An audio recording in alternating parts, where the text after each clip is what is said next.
उजड़ जाते हैं फिर से एक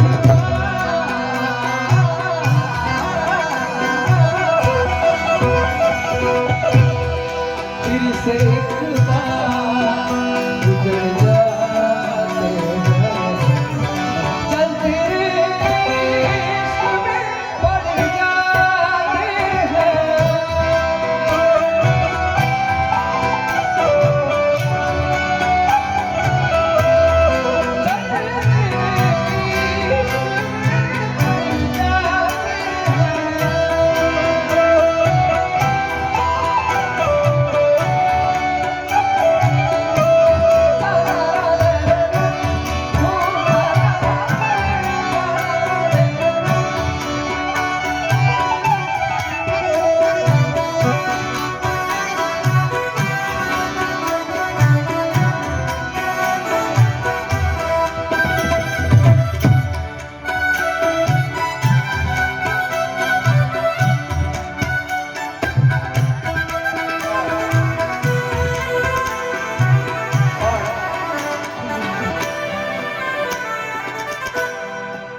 ગોધરામાં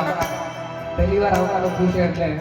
બને ત્યાં સુધી મારી કોશિશ એવી રહેશે કે જેટલાની ફરમાઈશ છે તે બાકી ના રહે એટલે આજે ભજશું